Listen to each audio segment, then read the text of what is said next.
welcome to EMTV. Students and their neighbours met on Tuesday to talk about students' disturbances in Kralingen. That's a popular neighbourhood for both students and non-studying people. But that sometimes leads to conflict. Let's say that those who have to go up early every morning to go to work don't always appreciate the late parties and loud music. It leads to conflict sometimes. Here with me is a student, but also a member of the district council. His name is Friso van Gruijthuijsen and he's a member of the VVD, a political party. Welcome, Friso. Thank you for inviting me. You were there on Tuesday night. Yes, I was. What was the atmosphere? Was there arguments, chairs being thrown, or was it pretty polite? I think it was a lot more polite than previous meetings. Last year there was a meeting, then there was a lot of emotion. It got a lot better yesterday. Still some way to go, but it was a lot better than we were used to. Yeah. And were there any emotions from students or neighbors? Yeah, mostly from neighbors. There are still some neighbors who really have a lot of emotions because of the disturbances they experience every day, and they were certainly able to express that emotion. Yeah. Yeah. But you also had your moment. You gave a speech. What was your message that you were trying to bring across? Yeah, so my biggest message as a neighborhood council member is that we focus a lot more on prevention and that neighbors and students start communicating a lot more. And even though there are a lot of people already trying, I think we have so much to gain if we have just neighbors and students talk instead of fighting each other in court when it's too late.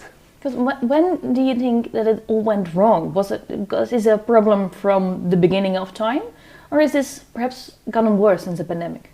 Yeah, so students have always lived in Kralingen, and Kralingen is really a student neighborhood as well. But what we have seen is in the last 10 years, we've seen a huge influx of new students.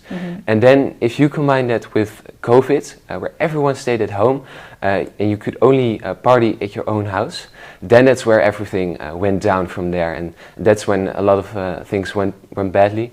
And certainly after that, a lot of action was taken. Yeah. Yeah, but still, the municipality received 355 reports from residents about disturbances caused by students. And now there's a new system. You said already there has been taken action. The system is called a traffic light system. So initiated by an alderman of your party, Vincent Karremans. But the system should mean that if there's one disturbance being reported, then you get a green light and it develops till your red. That could eventually lead apparently to fines, as of €2,000, and perhaps even eviction. What do you think of this system? Yes, so this system was introduced when during COVID, when a lot went down. So you have to see that in that light.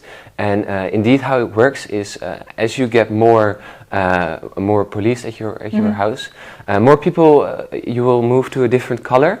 And the thing is, it could lead to eviction, but to my knowledge that has not happened yet. No. But I do think in general that we should move to a more broader system than this traffic light system. It exists for now, but I would prefer a situation where we don't really need such a traffic light system to have a livable neighborhood and to have it good together. Yeah. I would also prefer world peace, but if neighbors are apparently complaining 355 times in 1 year, then perhaps a system is also needed? It's difficult to say.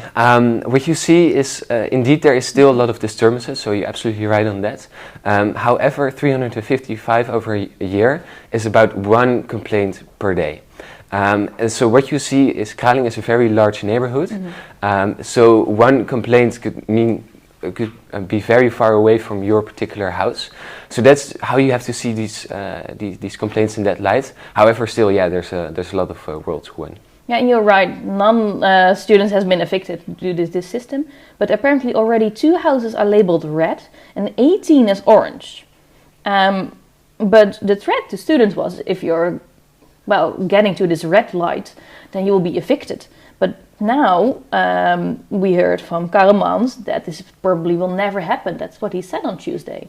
So is it an empty threat to students that if they get a red light that they will be evicted? Yeah, I cannot look in the head of Vincent Karremans. It's I do know that it's not an empty threat. I do know that the option is there. But when you go to that red light, there's still a lot in between being evicted and being on that red light.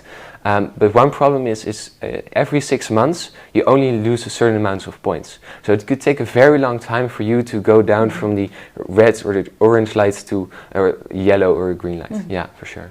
But you say that, well, one day you hope that we can live without this system. Then how are we getting to that point? Yeah, so what I said is I hope we can go to a system where we don't need it. And that's actually quite a difference. Yeah. So in my opinion, what we should do is every student who starts living in Kralingen should contact his neighbors the next day and have a good conversation, invite each other to barbecues and have each other's phone number. Because it's a lot better to have each other's phone number when something goes wrong than to only have the number of the police when something goes wrong. So that I think we still have a lot to win. I do know that the houses that are part of Laurentius and RSC are actually working a lot on this. But there are so many more student houses, so yeah, we can certainly improve a lot. You live in Kralingen. Yeah, you know your neighbors. I do, actually, I do, yeah. And they still want to talk to you, even though you're a student in Kralingen? I have quite good relationships with them, although I have to admit, during COVID times I organized some parties at our house as well. But the communication was always there, and especially now since COVID has left, we are able to leave the house at 10 p.m., 11 p.m. And with good communication as well. So I'm actually quite happy with the relationship with my neighbors. You prove that it can be. Yeah. Although of course not every neighbor is the same. Some neighbors are very relaxed and they will not even complain when you party till deep in the night. Some neighbors want peace and quiet at 9 p.m. So you have to find a middle ground in there. But yeah, you can certainly improve relations. Yeah. Yeah. But now there is a permanent stop on new student houses in Kralingen. Yeah. Do you think that will make a difference? So what you see is there are already a lot of student houses in Kralingen, and that's stopped right now. The bad thing about it is that there's still so much shortage when it comes to student houses. It's absolutely incredible. The number of students is increasing every year, and that leads to a lot of shortages. So the problem with such a permit system is that the shortages get higher. On the other hand, in light of everything we've had experienced in the last few years, I do understand the stop right now. Yeah, okay.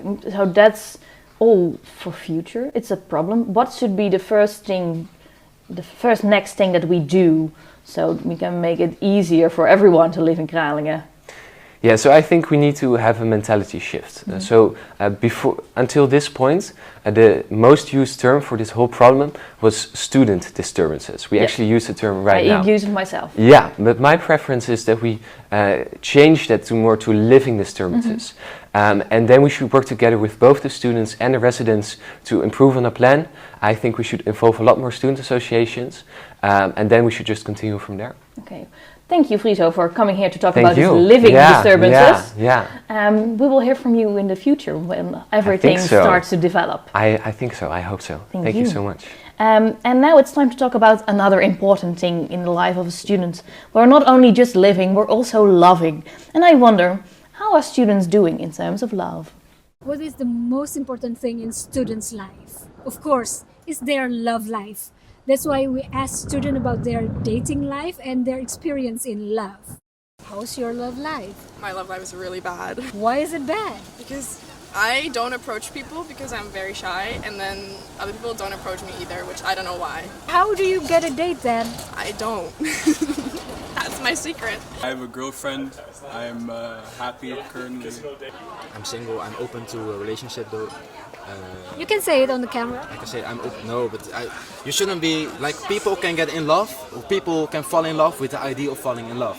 My love life at the moment is it's alright. It's lacking a small bit. I wish there was a bit more action, but hopefully in the next couple of months I get it done. Like, you know what I mean? Yeah.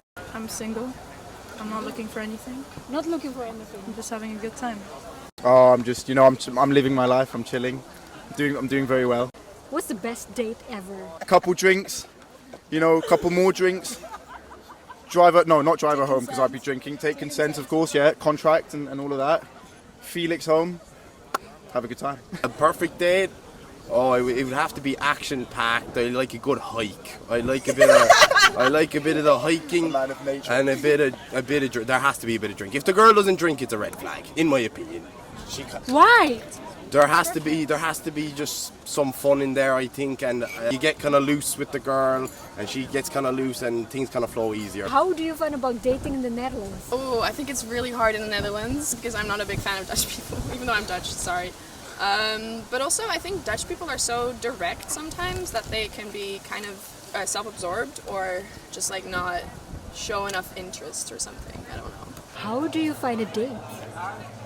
Ooh, that's really hard. Okay, Tinder. Yeah. Can I see your Tinder?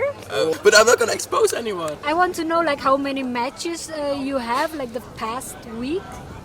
Oh, I only like do it now in abroad. So not in the Netherlands, but like this from Paris. I have some matches. I talk to people sometimes, and these are my matches. What's the point if they are not in the Netherlands?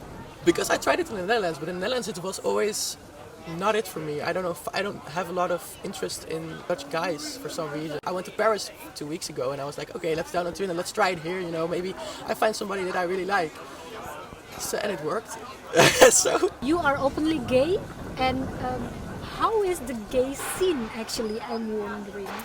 well, I'm gonna be honest. I'm not very into the gay scenes, but I speak to people who are very active in the gay scene, and they always tell me like, oh, there's no way for you to ever get a monogamous relationship, and open relationships is really it for gays. And I'm like, no, I don't believe it. Also, the people that I am with, I'm dating, are not like that. Have you been rejected? Yeah, like 27 times maybe. How did you manage it? Well, you drink, but then that's not a healthy way. So call my mum, cry a little bit, but it works out in the end. Well, I love that you watched EMTV. Thank you so much. We will be back in 2 weeks with another EMTV. See you then.